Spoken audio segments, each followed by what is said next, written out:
direct quote from them, has worked with the LGBT organisation belonged to develop an LGBT programme for use in Catholic primary schools. So you have LGBT infiltration. So that looks at that, it looks at the agenda, it looks at various different people as to how they work this propaganda. They use propaganda techniques to basically bring in all this thing. The other one that came out most recently then, we're just looking at several things. We're looking at the HPV vaccine controversy. So again, looking at the whole problem of censorship and viewpoints, what people don't realise that there's a growing totalitarian movement in Europe once again, which should be very, very worrying. And in a totalitarian regime, you are not allowed to speak out against the party political line.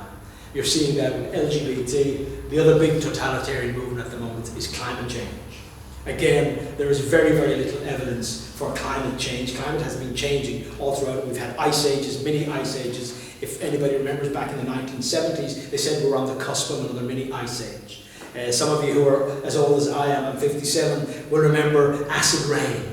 That was the big scare once upon a time, acid rain. Then they found a hole in the ozone layer. I don't know if they managed to patch that up, but we don't hear about that anymore. Then it became climate change. Now it's climate emergency.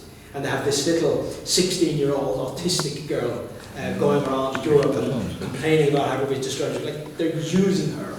And again, this is one of the Saul Alinsky tactics. Some people may be familiar with Saul Alinsky. In Italy, there's a guy called Gramsci, and it's about using children as agents of change. So that's what they're actually doing. So they're getting the children. You'll see the same thing with the NCCA going out and interviewing children. And one of the very interesting things I found out about the World Health Organization, the World Health Organization did a survey of children in Ireland. And some of the children were 15 years of age. They were asking them about their sexual experiences. It's unlawful at that age for a child to have carnal knowledge. So the World Health Organization is actually covering up, possibly covering up, rape and all that sort of stuff in the interests of their research.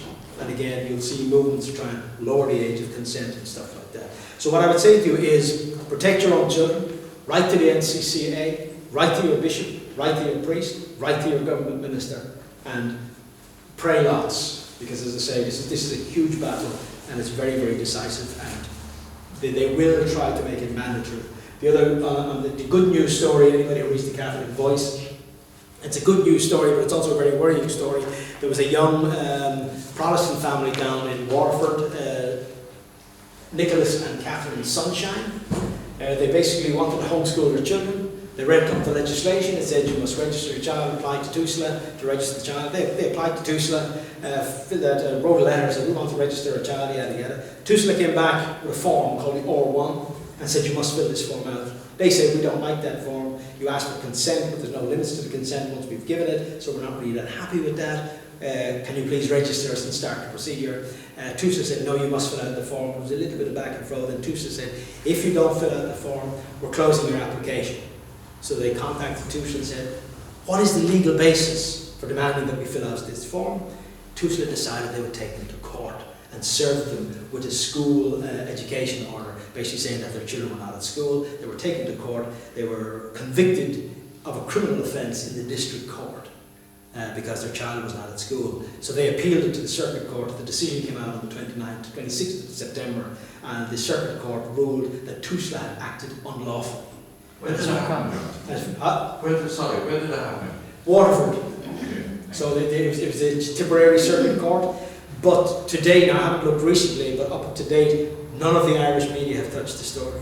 Which again, it shows you that the Irish media, they'll only report certain stories. So you have this young family, and as I said to her, like, fair play to you, like, they have to stand up against the might of the state. Now they're hopeful that you know, that TUSLA will now start enforcing it. I was talking to a barrister, and they said, no, they won't. They will just go to the government and get them to actually change the legislation to put in new things for that. So that's all I have to say for now. There's lashings of these back down there if you want them. If anybody, we do an email list if you're interested in getting emails from us. I used to do them weekly, but I've been on breaks for a while and then just a little bit busy. I'm down to Kerry on Sunday now giving another talk. But if anybody wants to be on our email list or be on our, we send these out once every 2 months, you can put it on there. If you think we're a great organisation, you'd like to fill out a monthly standing order form, that also helps us greatly to cover our running expenses. And if anybody has any questions, I don't have all the answers, but I'm happy to answer them, so thank you very much.